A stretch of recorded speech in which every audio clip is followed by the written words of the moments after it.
York City Mayor Bill de Blasio apparently is trying to leave office by making a splash. He has decided that there will be a vaccine mandate now in New York City for all private sector workers, and he is taking the vaccine passport idea all the way down to age 5. So we've got some reading and discussion to do on that, but before we get there, I am Dan. This is the Soule of Wisdom. Please do take a moment to visit us at soulewisdom.com. That is SOULE wisdom.com. There you will find links to past episodes. You will find links to our stores. We do handmade jewelry. We do paintings. We sell a bunch of things, mostly health and beauty products at deep discounts in one of our stores. We've got all sorts of cool things. We have teachable content that's also available there at soulewisdom.com/learn.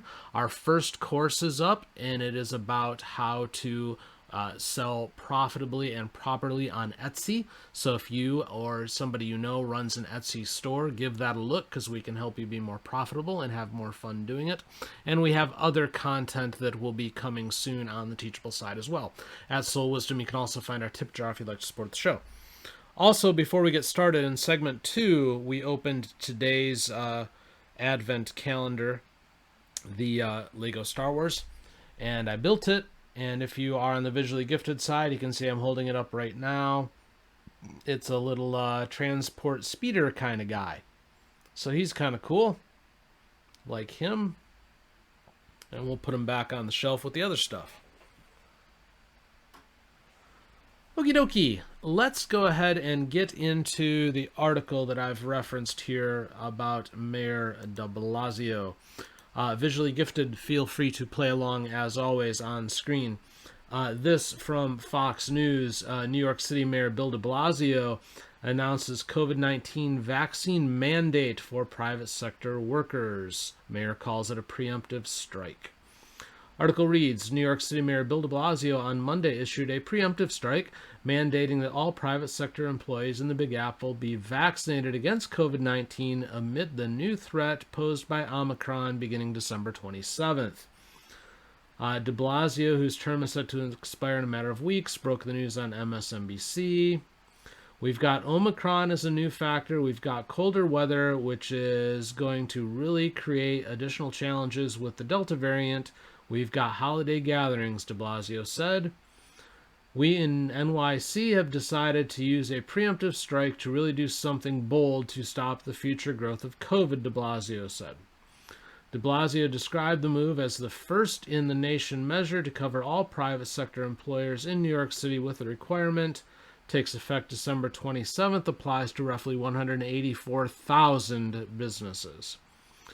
We're going to have other measures as well that focus on maximizing vaccinations quickly so we can get ahead of Omicron and all the other challenges that we're facing right now because of COVID, de Blasio said.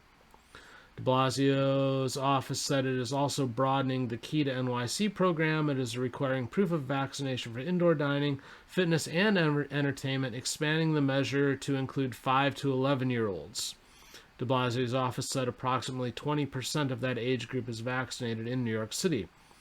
Beginning December 14th, the program will require children aged 5 to 11 to show proof of vaccination for one of those venues, and starting December 27th, New Yorkers aged 12 and older will be required to show proof of 2 vaccinations. De Blasio announced 5 to 11-year-old children will be required to get vaccinations to participate in high-risk extracurricular activities, including sports, band, orchestra, and dance. And then it goes on to talk about the Biden admin attempts at mandates as well. Okie dokie. First off, I'll be curious to see if the incoming mayor of New York, whose name frankly escapes me at the moment, maintains these things. My guess is he does. My guess is there was a deal that was made to put these things in place, and it'll be supported by the new mayor. Now, I'm out in Arizona, so I'm way far away from this, so whatever. We are the free state of Arizona here. We can pretty much do what we want. But I find these attempts to control to be absolutely disturbing. because I fail to find anywhere in the Constitution where it says that the government has the right to mandate any kind of medical procedure. Now, I've said it before. Producer wife has said it when she's been here as well. We are not anti-vaccine here at the Soule of Wisdom. We are pro talk to your doctor. It has to be the right fit for the person, and it isn't always. We've said it before as well. We have a couple of people in our home who are not eligible because of other medical conditions. So to sit here and say you must do this doesn't always fit everybody. Furthermore, he's talking in his statement about like trying to control and mitigate and stop COVID. Good luck with that.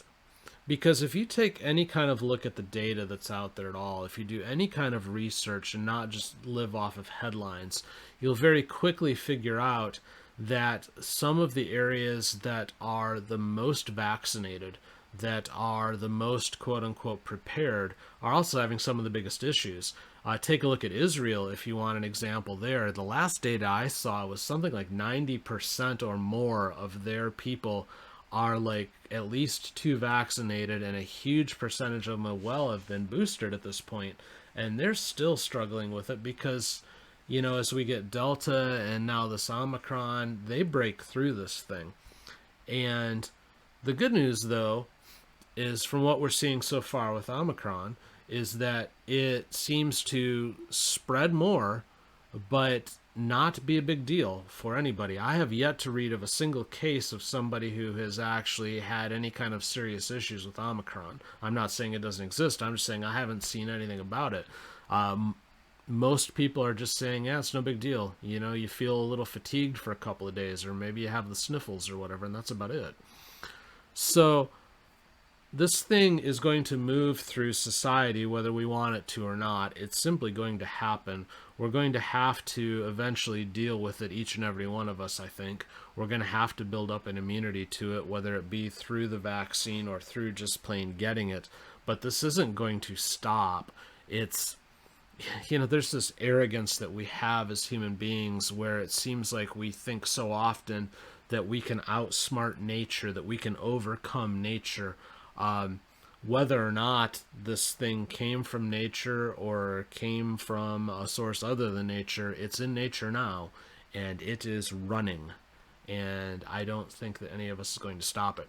So with that in mind, I struggle with the idea that you're going to have somebody like de Blasio try to be authoritarian and put in these mandates and say, if you want to go anywhere in our city, if you want to go to a restaurant, if you want to go to a gym, if you're a kid and you want to go play soccer, you suddenly have to get the jab in the arm. That's just overstepping, plain and simple. And it's interesting to me that he put this out too, because every one of Biden's mandates that has been tried so far has been halted by the courts. Now, this still hasn't completely played out. Of course, the matter isn't completely settled, but they're all halted, at least for the moment, while the matter plays out. And maybe the belief is if enough mayors get together and throw enough of this stuff against a wall, eventually some of it'll stick. But even if that's the goal, it definitely has to get you calling into question exactly what the motives are, if not authoritarian. So that's real concerning to me. I'm a big believer in liberty. I'm a big believer in freedom. I've been very clear on that on this show. People like de Blasio trying to overtake us and trying to say this is the way it's going to be and you don't have a choice. I think there needs to be some resistance to that. And quite honestly, too, it's interesting to me because if you look at the data for New York City and the data of who's vaccinated and who isn't, you know who's going to be most affected by this? Do you know who's going to be most excluded from public places? It's the black community. They have the lower rate of vaccination compared to all the other communities. But somehow, this is not considered to be like a racist thing. I don't get it. he's making choices for his city that I don't think anybody really wants to go along with deep down. I think people play along because it's easier, or they think that it gives them some kind of social status by going along, or whatever the case may be. But if I was in the black community and this was going down, I'd be yelling and screaming and raising voices about how this isn't right. And I kind of hope they do, because somebody needs to stand up and say enough is enough. And it feels to me like they're going to be the community to do it, because they're going to be the ones that are most affected by this. So I'll be curious to see if they do. If they do, I'll cheer them on, that's for sure, because this should not happen in any city, and most certainly not in New York City. Because that is very much a financial capital of the United States. And if businesses and everything else going on there start to be limited because people can't get in, or you have people who don't want to get vaccinated so they're not going to work, anything like that, and that collapses, that has the potential to just affect all of the United States, and I'm not okay with that. So we'll see where this goes, and like I said, hopefully enough people there stand up and say, no, this won't happen. Hopefully some people file some suits against it to try to stop it, because it's lunacy, plain and simple. So I'm going to go ahead and leave it there for now. Thank you for listening. If you like what I have to say, please do hit the like button. If you are on YouTube, if you're on Rumble, hit the punchy thing. If you're listening on the podcast side, please do consider leaving a review. Wherever you're finding the show, please do take a moment to share this episode with your friends, whether you tweet it or post it on your Facebook page or whatever. All of these things help us get out in front of more and more people. In the meantime, I bid you a good day. Thank you for watching, and we will see you tomorrow.